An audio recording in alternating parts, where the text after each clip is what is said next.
Chinese characters can be both fascinating and frightening at the same time. Given how much effort it takes to learn to read and write, would it be a good idea to delay learning Chinese characters?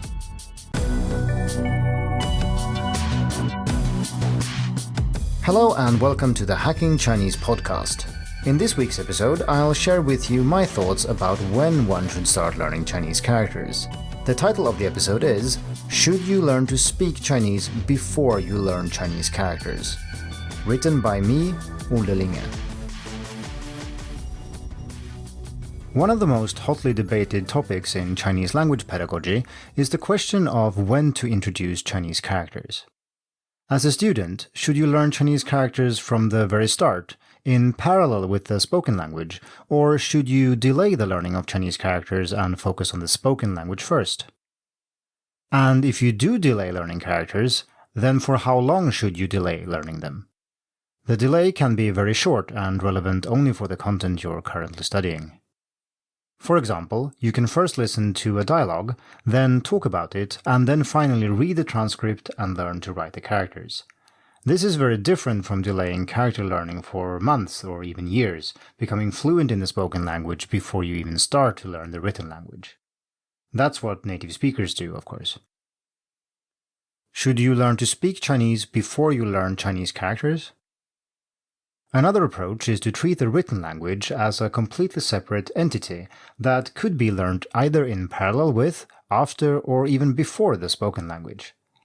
Such an approach acknowledges the fact that something that is easy to say is not necessarily easy to write, and if you learn to write what you learn to say, the learning curve will be very steep indeed. Compare starting with writing characters like 我, 你, and 是, which are all extremely common in spoken Chinese, with starting with basic building blocks first and gradually building up to more complex and irregular characters.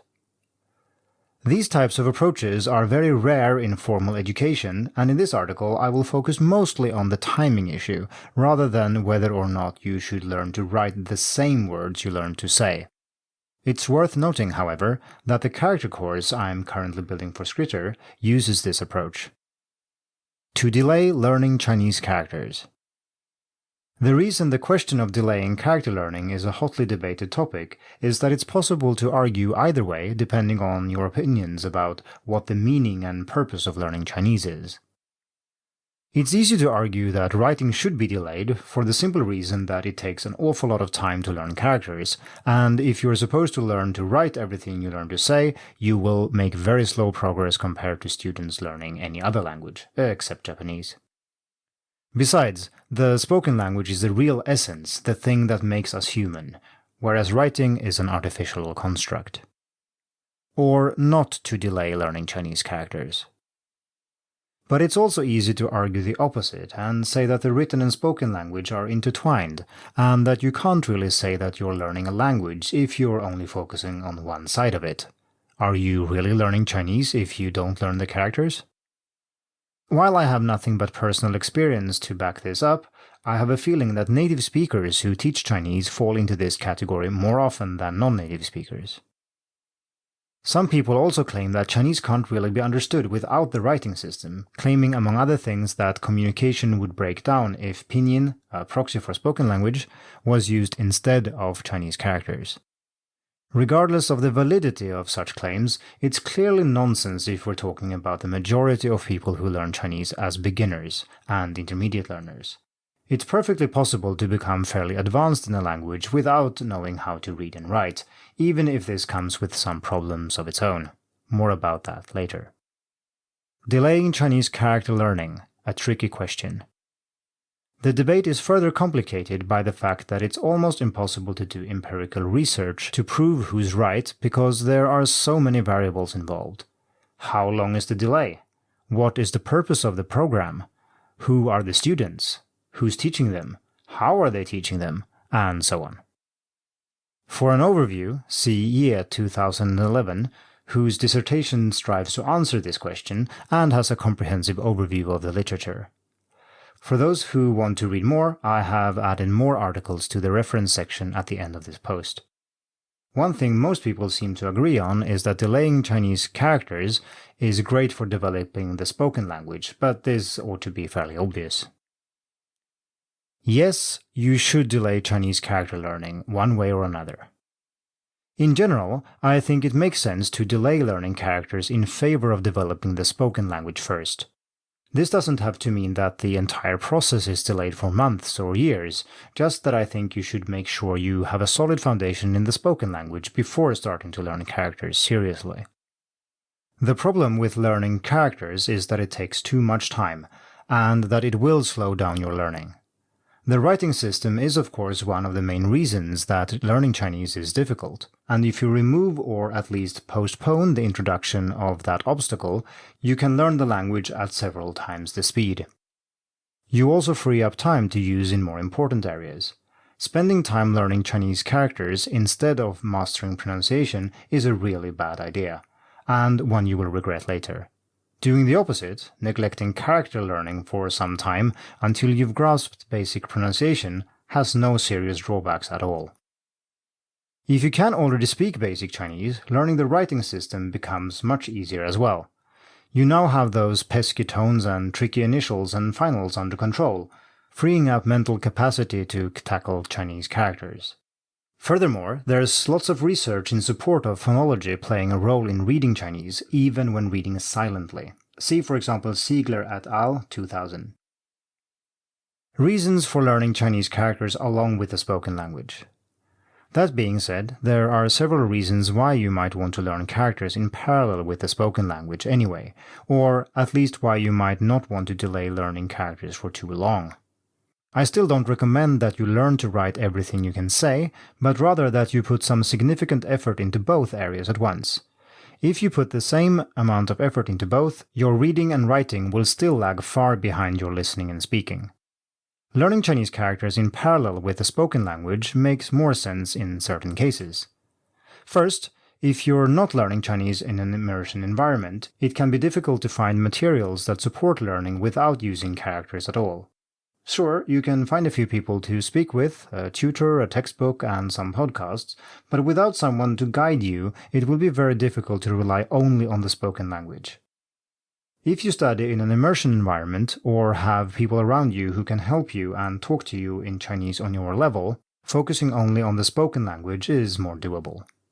Second, if you study Chinese anywhere near full-time, you might find it difficult to spend all your time talking to people or listening to them, especially if you're an introvert.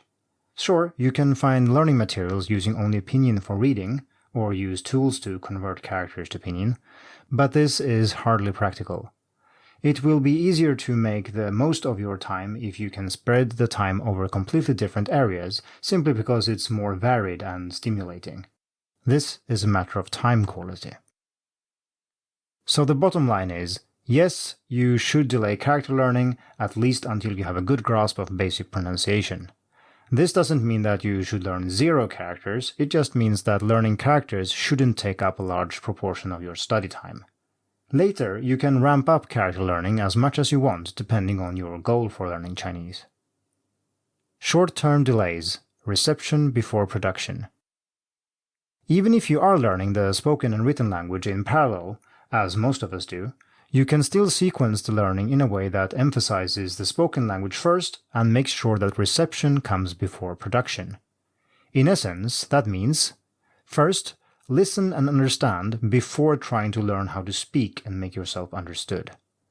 Second, read and recognize characters before learning to write them on your own. This results in a sequence that looks as follows: listening, then speaking, then reading, then writing.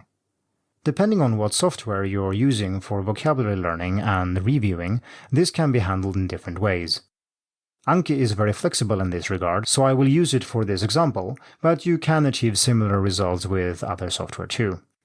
In theory, each word you learn can have 4 different flashcards. First, listening, audio on the front, the rest on the back. Second, speaking, definition, closed sentence or picture on the front, the rest on the back. Third, reading, characters on the front, the rest on the back. Fourth, writing, definition, closed sentence or picture on the front, the rest on the back. If you want to learn a bunch of words, such as key vocabulary from a story, you then go through the sequence in order. You add all 4 cards for each word, but you suspend all except the listening card.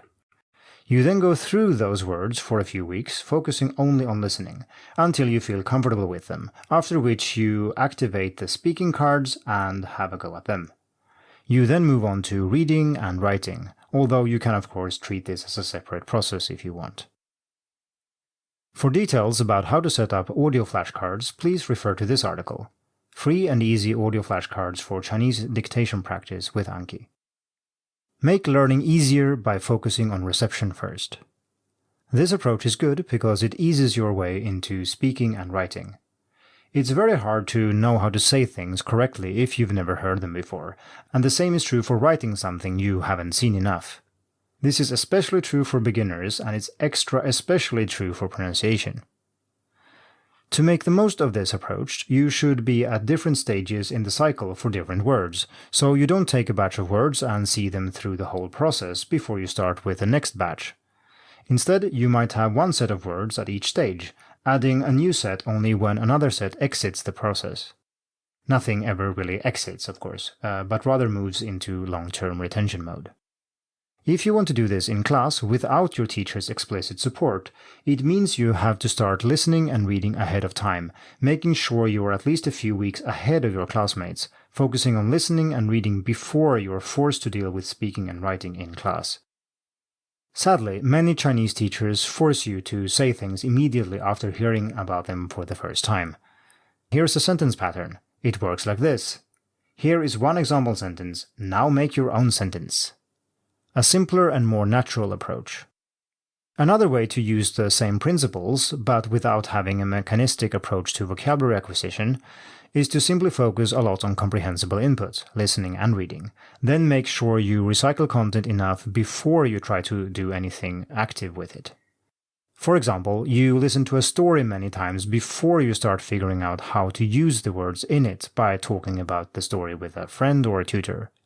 Or you select which Chinese characters to really learn how to write by hand by choosing those that you have already seen many times in your reading practice. Conclusion. Sequencing is a very complicated question when it comes to learning spoken and written Chinese.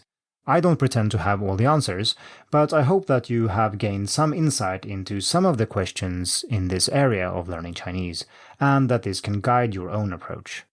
Like I said, one of the key factors is what the goal of learning Chinese is.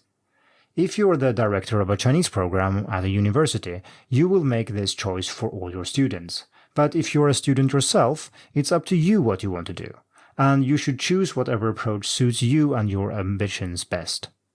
For most people who aim at long-term proficiency in both spoken and written Chinese, I think the case for delaying characters is very convincing.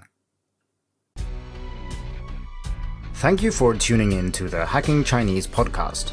If you like this episode, please share it. More information and inspiration about learning and teaching Chinese can be found at hackingchinese.com. See you in the next episode, and until then, good luck with your studies.